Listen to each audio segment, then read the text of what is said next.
Solve the following rational equation. If no solution exists, then state that. Show complete work. So first thing I see here is lots and lots of fractions.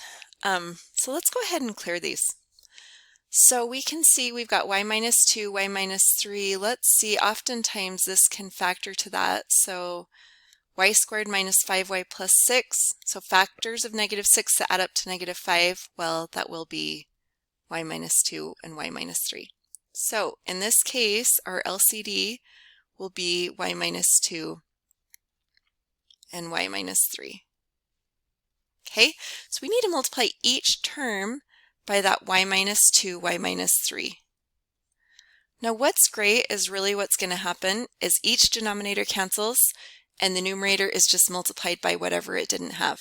So in this case, we'll have y just times y minus 3. That's what it was missing in the denominator. What is this one missing in the denominator? Well, it's missing y minus 2.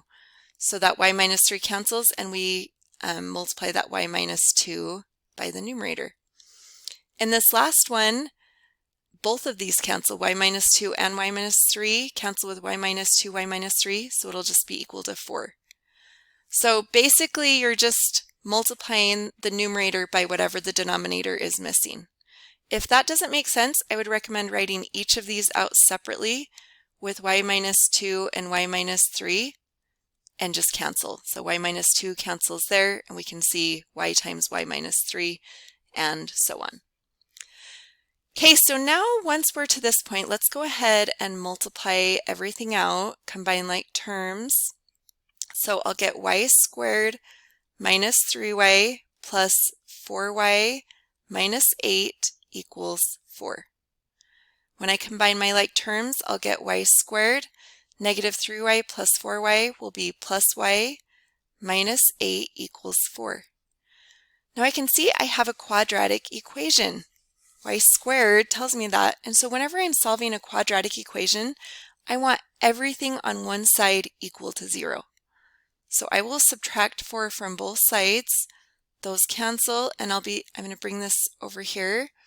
I'll be left with y squared plus y minus 12 equals 0. So now we can factor and solve in this way. So we're looking for factors of negative 12 that add up to 1. We'll get y plus 4 and y minus 3 equals 0. Let's check both of those. So 4 times negative 3 gives us negative 12. 4 plus a negative 3 gives us a positive 1, so those both work.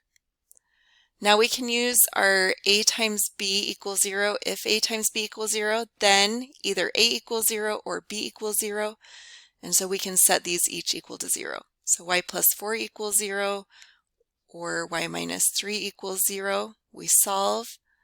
We get minus 4, so y equals negative 4 here. We add 3 to both sides, and y equals 3. Now are those both of our answers? Are we done here? Hopefully you're saying no, because we have got to go check our original equation and make sure this doesn't give us any extraneous solutions, or basically doesn't make the function not exist. So I can see with y minus 2 and y minus 3, those are in the denominator. So that tells me then y cannot equal 2, because if we have 2 minus 2, we'll get 0. So 2 minus 2 is a no-no. We can't have y equal 2. Also, similarly, we cannot have y equal 3. If y equals 3, we get 3 minus 3 equals 0. That's going to make our function not exist. So y also cannot equal 3.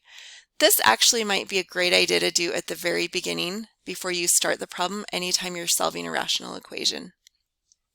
So let's look at our answers. Well, this is a problem. Y did equal 3, so we know that can't be a solution, but y can equal negative 4, and so that would be our only solution here.